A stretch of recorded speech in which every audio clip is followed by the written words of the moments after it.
حضرت رومی نے لکھا ہے کہ طوفان بڑا تیز آ گیا ایک دن. ایک آدمی درخت کے نیچے کھڑا تھا, ایک بزرگ بھی کھڑے تھے, دو اور نوجوان بھی کھڑے تھے. ان بزرگوں نے سب لوگوں سے کہا کہ طوفان تیز ہے, ایسا نہ ہو کہ درخت کا کچھ حصہ ٹوٹ کے ہمیں لگ جائے. یہ سامنے ایک برآمدہ ہے, چلو آؤ برآمدے میں چلتے ہیں. وہ دو نوجوان چلے گئے تو ایک شخص کھڑا رہا. اس کو کہا بیٹے تو بھی آ جا. کہنے لگا جی کوئی نہیں, اللہ بچائے گا. تھوڑی دیر کے بعد بزرگوں نے پھر کہا کہ بیٹے طوفان تیز ہے, آندھی ہے, درخت کا کوئی حصہ ٹوٹے گا, تیرے سر پہ لگے گا, تو یہاں آ جا. کہنے لگا جی مجھے اللہ بچائے گا. وہ خاموش ہو گئے, دو تین دفعہ کہا. اب ایک آدمی وہاں سے گزر رہا تھا رستے سے, یوں سمجھ لیں کہ موٹر سائیکل پہ گزر رہا تھا.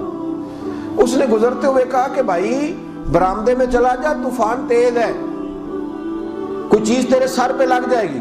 کہنے لگا نہیں اللہ بچائے گا.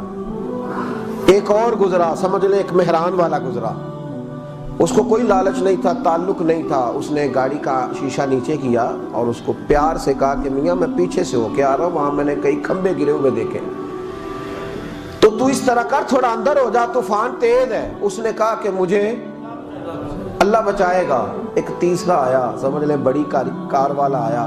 وہ بڑا آدمی تھا, اس کو کوئی دلچسپی نہیں تھی, پر مخلص ہو کے اس نے گاڑی کھڑی کر کے تھوڑی سی بارش بھی اپنے اوپر ڈلوا لی. سمجھا رہا ہوں آپ. اور کہنے لگا میاں اندر ہو جا, طوفان سخت ہے. کہنے لگا جی مجھے اللہ بچائے گا. وہ بندہ گزرا ہی تھا کہ طوفان تیز آیا.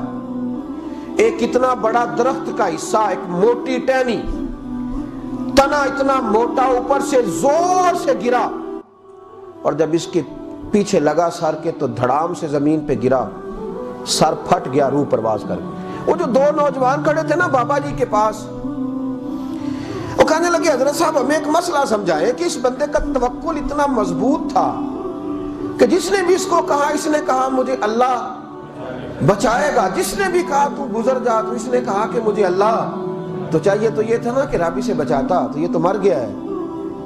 تو وہ بزرگ کہنے لگے کہ بیٹے تم نے غور نہیں کیا, وہ جو میرے سمیت 4